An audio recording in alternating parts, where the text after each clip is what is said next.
Alright, this is video postcard number 2. It's been about 7 or 8 weeks since I did the postcard from the centre of Australia, and since then I've been travelling through Asia. I've seen Komodo dragons, I've been on a sailing boat, I've been through India, and I've been to the roof of the world here in Nepal, to the bottom of Mount Everest. So that's what I've been doing. Everest is at the top of this valley behind me, top of the Khumbu. The Khumbu glacier is flowing down this valley, turns into this river down here. Blessed with a wonderful sunny morning today. We've generally had really good weather, so we've been really lucky with that. Mount Everest, which is about 4 or 5 miles walk that away, is obviously the highest mountain in the world, 8,848 metres or 29,045 feet. And it's created by India pushing into Asia. So if you look on a map of the world, you'll see India there.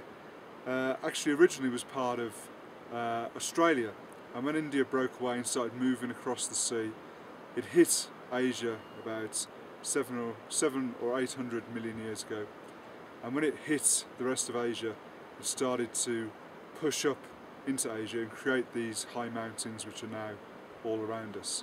So the Himalayas are practically the youngest mountains in the world. They haven't had time yet to erode down, although erosion is going on all the time. So a big contrast to the other mountains that I've seen before, especially in the UK and in Australia, where the rocks are very, very old, billions and billions of years old, and the mountains themselves are just sort of eroded stumps of what once was there.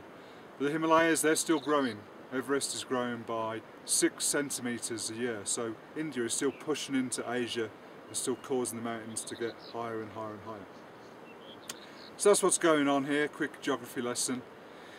Nepal is a fascinating country. It's one of the poorest countries in the world, and what you notice when you're travelling here is that not only are we remote, I mean, I'm used to travelling in really remote areas, but it's not just remote, it's also difficult to get hold of things. So where I'm standing right now in the Khumbu Valley, we're about 7 or 8 days walk from the nearest road. So that means that everything that is needed here has to be brought in on foot, either by people carrying things on their backs or by yaks, which a yak is a kind of like a small cow that they use to transport things with. So you see all these yaks all the time with bells around their heads, jingling along the path, and you have to kind of step out of the way because they kind of knock you out the way if you're not careful. And they're carrying bags, sacks of rice and bottles of water and canisters of gas and all these things. And that's the only way you can get things here. The alternative, I can just hear one in the distance here, is you can fly things in, but that's obviously very expensive to get a helicopter to fly things in here. But it does mean if you have a serious accident, if you're very ill, there is an option to get a helicopter to come in and get you out, but only if the weather's good. So that's totally dependent on the weather. And if the weather's bad, then you get a bit stuck, and that's why it's a pretty dangerous place to be up here.